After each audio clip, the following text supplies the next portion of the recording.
नमस्कार दोस्तों, स्वागत है आपका फिर से एक बार हमारे इस चैनल धर्मार्थ ज्योतिष उपाय पर। आज की जो जानकारी है, आज का जो प्रसंग है, ये बड़ा ही ज्ञानवर्धक है, बड़ा मोटिवेशनल है।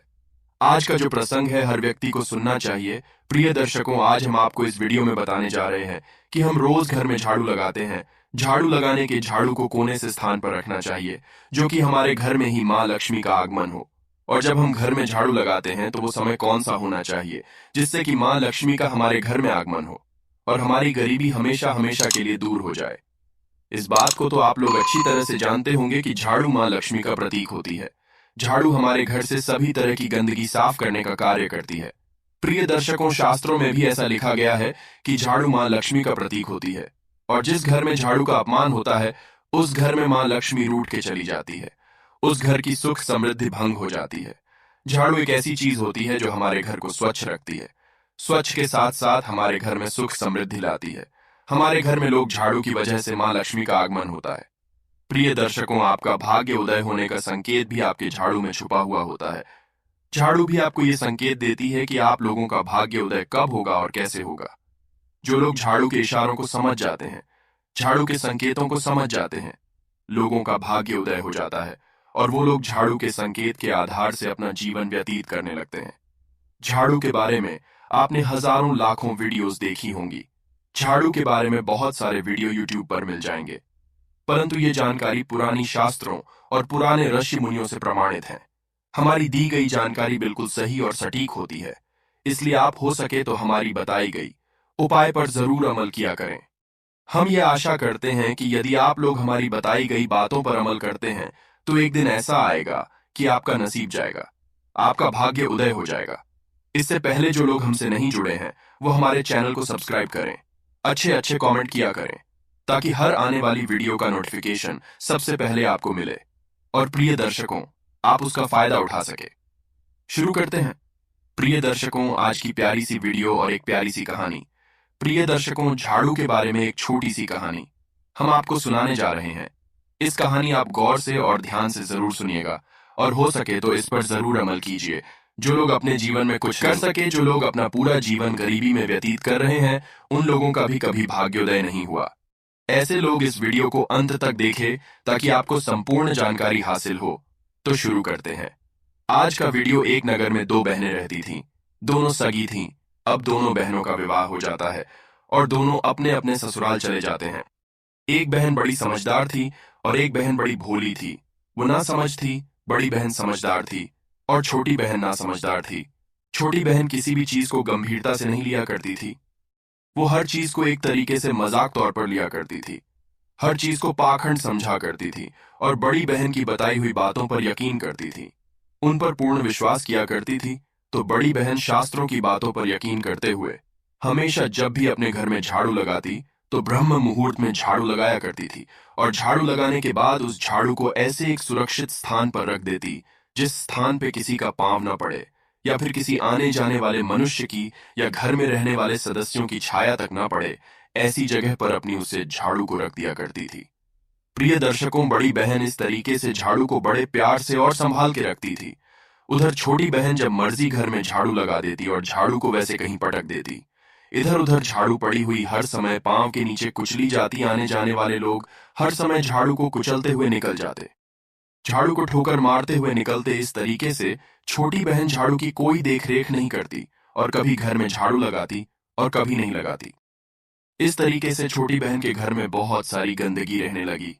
उधर बड़ी बहन ब्रह्म मुहूर्त में सुबह के वक्त अपने घर में झाड़ू लगाती, पूरे घर के जाले साफ करती, पूरे घर को स्वच्छ रखती और शाम के वक्त जब 4 बजे का समय होता तो फिर से अपने घर में झाड़ू लगाती।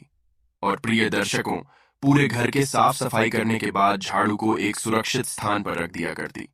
तो बड़ी बहन के घर धीरे धीरे माँ लक्ष्मी का आगमन शुरू हो गया, क्योंकि उसका घर हमेशा स्वच्छ रहता, कभी गंदगी नहीं रहती। प्रातःकाल ब्रह्म मुहूर्त में अपने घर की साफ सफाई किया करती, अपने रसोई घर की साफ सफाई किया करती और स्नान ध्यान करने के बाद बड़ी बहन भोजन बनाया करती थी।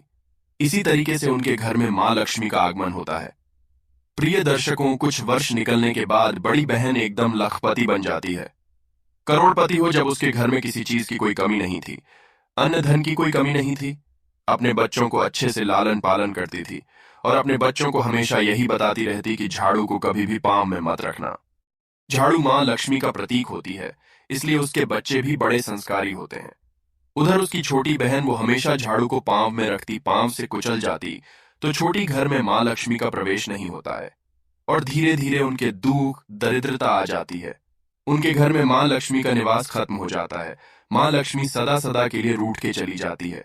अब छोटी बहन के घर में हमेशा दुख पीड़ा बनी रहती है और गरीबी से जूझते रहते हैं। एक दिन ऐसा आता है कि उनके घर में खाने को भी दाने नहीं रहते हैं। तब वह बड़ी परेशान हो जाती है।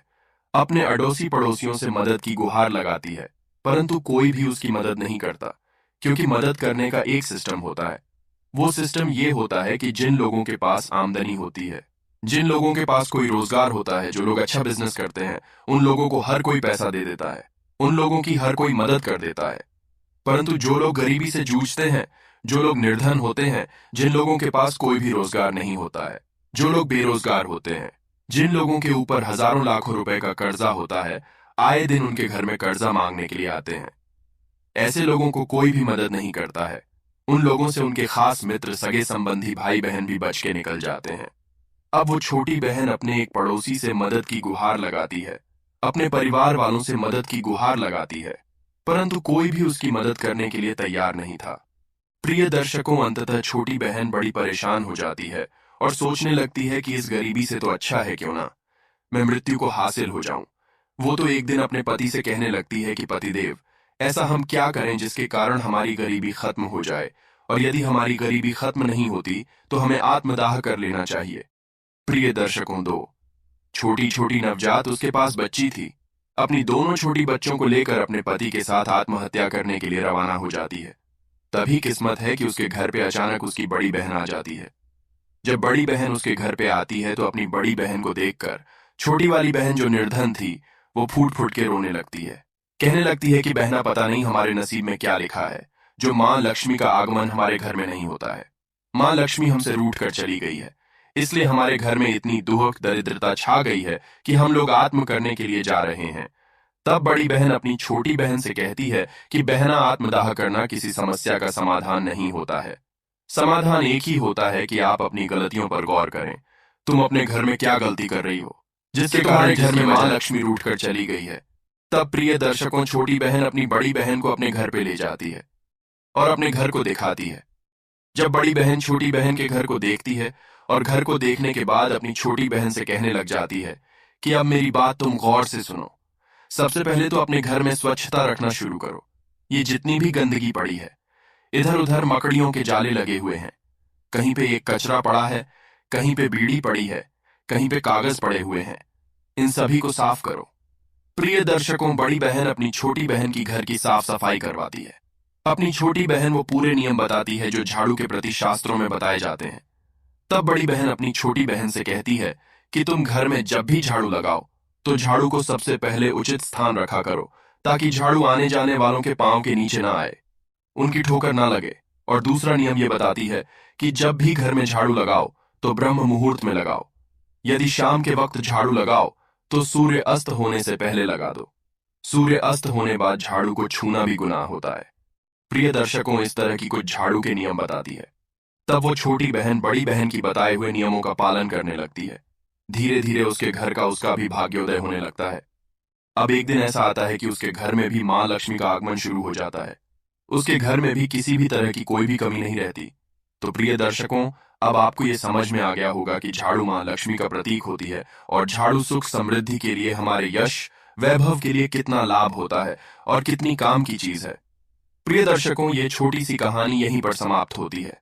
यदि आप भी अपने घर में ऐसी गलतियां कर रहे हैं तो उन गलतियों पर जरूर गौर करें, ताकि माँ लक्ष्मी का आगमन आपके घर में बहुत जल्दी हो और आपके भी दुख दरिद्रता हमेशा हमेशा के लिए दूर हो जाए। मिलते हैं कि नई वीडियो के साथ, तब तक के लिए अपना ख्याल रखिएगा।